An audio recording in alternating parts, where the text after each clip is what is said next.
Yahweh nalela nalela nalela mingyo lelo pangusi pinzoli nanga. Toi qui fais toutes bonnes choses en son temps. Yes. Lelo pangusi pinzoli nanga.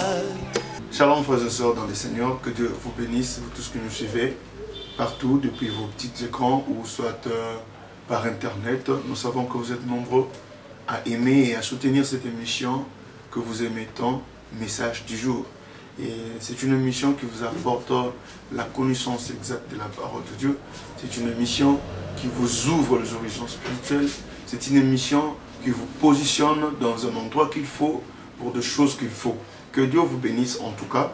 Et pour nous contacter, vous ne devez que nous appeler par nos numéros qui sont affichés sur le bas de vos petits écrans. C'est le 0 plus 243 82 26 96 450. Et vous avez besoin d'une prière, vous avez besoin d'un conseil, ou vous avez besoin, je ne sais pas, d'une prise en charge spirituelle. Il suffit de nous contacter et nous allons prier pour vous. Le Dieu que nous servons ne manquera pas à vous faire du bien. Et sur ce, j'aimerais que nous puissions continuer sur l'enseignement ou sur l'exhortation que nous avons commencé l'autre fois. On parlait sur le secret de la disparition et de l'apparition. L'autre fois, je vous ai fait voir certains points. Mais aujourd'hui, je vais encore accentuer, marteler sur ça et vous faire comprendre qu'est-ce qu'est le secret de la disparition et de l'apparition. D'abord, par définition, quand on dit disparition, c'est l'absence, le non-existence. Et lorsqu'on parle de l'apparition, on voit l'existence de quelque chose. J'aimerais vous dire que le Dieu qui a créé l'univers va faire disparaître de mauvaises choses pour faire apparaître de bonnes choses. J'aime bien ce que l'apôtre Paul nous dit dans le livre de Romains chapitre 8. Il dit, le monde attend avec un ardent désir la révélation du Fils de Dieu, la révélation des esprits, la révélation de gens que le Seigneur a choisi pour bouger le monde. Je sais que tu es parmi ces gens-là. Nous allons lire la Bible. Nous sommes dans le livre de Actes chapitre 1er. Nous prenons le verset 3 et ça va vraiment nous aider. En plus, nous prendrons le livre de Marc, Marc chapitre 8 et le verset qui suit. Nous allons vraiment partager ensemble. Je lis la parole de Dieu. La Bible dit dans le livre de Actes chapitre 1er, après qu'il ait souffert, il leur apparut vivant et leur en donna plusieurs preuves, se montra à eux pendant 40 jours et parlant des choses qui concernaient le royaume de Dieu. J'aimerais que vous compreniez quelque chose ici. Quand on parle du royaume de Dieu et le royaume de cieux, c'est différent. Le royaume de cieux, c'est là où le Seigneur est assis. C'est là où le Seigneur fait sa gouvernance. Tandis que le royaume de Dieu est l'ensemble du royaume des cieux qui est spirituel et le royaume, plutôt le monde physique. L'ensemble, c'est ce qui fait le royaume de Dieu. Il faut savoir faire la différence entre le royaume des cieux et le royaume de Dieu. Lorsque nous parlons du royaume de Dieu, c'est-à-dire la puissance de Dieu manifestée sur terre, manifestée sur la création, manifestée sur des créatures. J'aimerais que quelqu'un puisse me dire amen là où il est. La révélation du Fils de Dieu, c'est la manifestation du royaume de Dieu sur terre. Ici, vous allez remarquer, Jésus, après qu'il eut souffert, il leur apparut vivant et leur en donna plusieurs preuves, se montra à eux pendant 40 jours et parlant des choses qui concernaient le royaume des dieux. Jésus a disparu pour un temps. Et le temps de la disparition de Jésus est précédé de la souffrance qu'il a vécue. Je m'arrête de dire, vivre de la souffrance, ce n'est que de clignotants qui prouvent que maintenant tu es en train de faire ce virage vers un endroit, un lieu sûr que le Seigneur a choisi pour toi. J'aimerais que tu saches une chose. Le Seigneur est là. La Bible dit dans le livre de Matthieu chapitre 28, le verset 20, partie B. La Bible dit ceci, voici, je serai avec vous jusqu'à la fin du monde. Pourquoi le Seigneur s'est imposé dans ce système du royaume de Dieu sur terre. C'était pour prouver à suffisance au monde qu'il n'abandonne jamais les siens. Je sais, tu traverses de moments compliqués. C'est dans ce moment comme ça que le Seigneur se manifeste. Je me vous dis, c'est pendant que les géants se sont levés pour introduire l'idolâtrie dans le monde. C'est alors que le Seigneur s'est levé encore pour chercher la rédemption de l'humanité. Je m'aurais te dit, le Seigneur est en train de faire à de personnes qui croient en lui. Ouvre simplement ton cœur et tu verras ce que Dieu va faire. Même Jésus, arrivé, la souffrance naïe dans la souffrance. Qu'est-ce que Jésus va nous dire? Jésus est en train de dire ceci: Seigneur, non pas ma volonté, mais que ta volonté soit faite. Tu dois désirer la volonté de Dieu. Désirer la volonté de Dieu amènera de preuves. Écoutez, il faut que la maladie pénètre ton corps. Pour que quand la guérison viendra, qu'on ait de preuves pour dire que la personne était malade et maintenant la maladie n'existe plus. La personne souffrait, la personne manquait du pain, la personne n'avait pas de papier, la personne n'avait pas de travail, la personne n'était pas considérée. Et oh, je me rappelle encore de cette personne, de Jephthé. Jephthé est le type de Christ. Après avoir souffert dans sa propre famille, Jésus a souffert dans sa propre famille qui est Israël, mais on l'a rejeté. C'est alors qu'il s'est tourné vers les nations. Écoutez, et aujourd'hui, Israël est en train de rechercher encore cette rédemption qui est le Seigneur, le retour de Jésus. Je me te dire, même Jephthé a connu de problèmes. Il a été dans la maison de son père, on l'a chassé, on l'a méprisé. Mais après qu'il a été affermi, après qu'il a été formé, après toutes les souffrances qu'il a connues, laissez-moi vous dire, c'est pendant la souffrance, ce n'est que, excusez-moi, des gens qui n'ont pas de bon sens, c'est dans la souffrance qu'ils abandonnent. Or, une personne qui est déterminée, c'est dans la souffrance qu'il apprend plusieurs choses. Regardez, demandez des grandes personnes aujourd'hui, dans nos nations ou dans le monde entier, ils vous diront, j'ai commencé par souffrir et c'est cette souffrance qui m'a donné des preuves tangibles. Aujourd'hui, je surmontais cela, regardez ce que je suis, regardez ce que j'ai, regardez ce que je peux donner comme conseil. J'aimerais vous dire, le monde est traité de deux types de personnes qui ont des informations et des personnes qui font tourner leur tête. Faire tourner leur tête, c'est-à-dire, ils ont la capacité de réfléchir sur des données. J'aimerais vous expliquer 3 points pour réussir dans la vie. Pour réussir, la première des choses, il faut passer par une formation. La deuxième des choses, il faut avoir la maîtrise de la formation. Et la troisième des choses, il faut avoir le courage d'exposer ce qu'on a reçu comme information, ce qu'on a reçu comme formation. Bien aimé, j'aimerais vous dire, là où il n'y a pas d'information, il y aura la déformation. Mais là où il y a l'information, il y aura la transformation.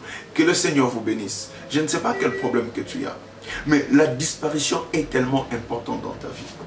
Beaucoup de personnes ne réussissent pas aujourd'hui parce que à l'endroit où il ne fallait pas apparaître, il est apparu. J'ai souvent dit ça à mes enfants. Et une fois je parlais, on m'a posé la question, mais pourquoi papa? Aujourd'hui dans le monde, nous constatons qu'il y a des gens qui apparaissent, mais après un temps, ils disparaissent comme ça. Je les ai simplement expliqué que celui qui veut d'abord apparaître, il doit disparaître. Vous comprenez? Si David est apparu avec force, c'est parce qu'il a cherché à disparaître dans la famille. Quand tu disparais, le zone d'influence ou le cercle d'influence que tu étais, où on te connaissait, on savait que tu agis comme ça, tu fais ceci, tu fais cela. Mais ces gens-là ne comprendront plus ce que tu es devenu. C'est ça, c'est ça. Il faut accepter de disparaître. Accepte de disparaître dans le péché pour apparaître dans la sainteté. C'est ça le vrai message du royaume de Dieu. Le vrai message du royaume de Dieu, c'est ça, même le royaume des cieux. Jésus veut que nous disparaissons dans le péché, en fait que nous apparaissons. L'autre fois, je vous ai dit un verset dans le livre de Pierre, si je ne me trompe pas, 1 Pierre ou 2 Pierre, la Bible dit, il nous appelle du ténèbre à son admirable lumière. C'est-à-dire, la volonté de Dieu, c'est de nous faire quitter du ténèbre à son admirable lumière. C'est vraiment absurde de constater aujourd'hui des chrétiens qui n'aiment pas disparaître, mais qui veulent apparaître. Et laisse que la maladie vienne, laisse que les souffrances viennent. Même dans le monde du business, si tu n'acceptes pas de disparaître, pour aller à la recherche d'un produit, pour aller à la recherche d'une marchandise. Et quand tu viendras, tu n'apparaîtras pas. C'est dans les secrets qu'on a de bonnes pensées. C'est dans les secrets qu'on forge la vie. Et je m'aurais te dire, la souffrance, c'est changer de caractère. Mais pour toi, que la souffrance ne change pas ton caractère dans le négatif, mais plutôt que la souffrance change ton caractère dans le positif. Après qu'il ait souffert, écoutez, là c'est Jésus. Après la souffrance, la Bible signifie, il est apparu vivant. Oh, laisse-moi te dire, si tu étais mort, physiquement, tu étais mort avec la santé, tu étais mort, je ne sais avec quoi, mais Jésus est capable de te ressusciter, que tu apparaisses vivant. Dans le business, que tu sois vivant. Je prie pour toi, que tu sois au bon endroit, au bon moment, pour recevoir de bonnes choses. C'est lui qui ressuscite au bon moment, au bon endroit, il reçoit l'honneur qu'il faut. Jésus est ressuscité pendant que les gens étaient là, ils ont vu Jésus, ils ont acclamé Jésus, parce qu'il a souffert. S'il n'avait pas souffert à la croix, laisse que les gens, même dans la souffrance, il faut que les gens soient là. Dans l'apparition aussi, dans la gloire, il faut aussi que les gens soient là.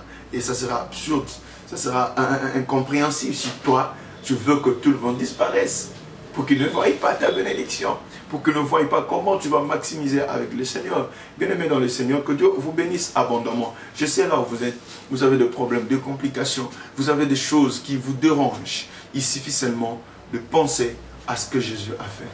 Jésus a accepté la disparition pour un moment. Et lorsqu'il est apparu jusqu'aujourd'hui, il est assis sur son trône en train de gouverner. Et le royaume de Dieu et le royaume de cieux. Nous devons ici sur terre, dans le livre des psaumes, la Bible dit, les cieux sont les cieux de l'Éternel. Mais il a donné cette terre aux hommes. Si le Seigneur t'a donné la terre, et la terre d'être contrôlée par les spirituels, et les spirituels de Dieu, c'est ce qui met la manifestation de la puissance de Dieu. Or, là où il y a la puissance de Dieu en action, nous parlons automatiquement, directement, de ce que moi j'ai dit, le royaume de Dieu. Parce que le royaume a la capacité de changer les systèmes. Que les systèmes changent dans ta vie. Que le système soit modifié. Écoutez, dans ta vie, cherche à avoir l'information. Dans ta vie, cherche à faire tourner ta tête. C'est pendant la souffrance qu'il faut chercher des informations claires. Des informations qui vont te reconnecter encore. Des informations qui vont te faire propulser encore. Je suis en train de prier pour toi. Je suis en train de prier pour toi là où tu es. Oh, je déclare que la Bible me dit, si tu crois, tu verras la gloire de Dieu. Si tu crois que le Seigneur peut faire quelque chose dans ta vie, tel que tu me suis, tel que tu m'entends, je ne sais pas quel a été le plus grand problème de ta vie. Peut-être tu es dans la maladie. Peut-être tu es dans des insuffisances, dans des manquements. Je me rétablis que le Seigneur est prêt à te satisfaire. Là où tu es, je disais que notre numéro de contact, c'est plus 243 82 26 96 450. Je recommence. Plus 243 82 26 96 450. Là, si vous nous appelez, nous allons prier pour vous et nous allons faire ce que moi j'appelle la prise en charge. Si tu es malade, touche là où tu es, tu as mal, si tu as un problème qui te tracasse et tu ne sais où aller pour avoir la solution, prends ta main, pose sur ta poitrine, nous voulons prier ensemble. Et le Dieu de miracle fera quelque chose pour toi. Le Dieu de miracle va te restaurer. Père éternel, dans le nom de Jésus, je prie pour tes enfants. Je prie pour eux, pour toute personne qui souffre en ce net moment. Toute personne qui cherche un secours. Elle me dit, le secours me vient de l'Éternel. Père, guéris ceux qui sont malades. Restaure la vie de ceux qui sont déstabilisés. Ramène à la vie ceux qui étaient morts. Père, après la souffrance, il y a la parution de bonnes choses. Je n'ai jamais vu un homme souffrir jusqu'à perdre sa vie s'il espère en Dieu. Tous ceux qui souffrent en espérant en toi retrouvent leur bonheur, leur compte. Que cette personne qui me suit, s'il avait un dossier dans une ambassade, s'il avait un dossier d'affaires, si ses documents ont été bloqués, si sa marchandise a été bloquée, s'il a perdu, mon Dieu, je déclare qu'il y ait restitution et restauration. Que Dieu vous bénisse abondamment. Que Dieu ouvre vos portes au nom de Jésus. Amen. C'est votre pasteur Okito du ministère international Christ Amour. J'aimerais que le Seigneur fasse un bon chemin avec vous. Continuez de nous suivre et de nous appeler. Que Dieu vous bénisse. On se retrouve prochainement. Yahweh nalela nalela nalela mingyo lelo pangusi pinzoli nanga. Toi qui fais de bonnes choses en son temps. Lelo pangusi pinzoli nanga.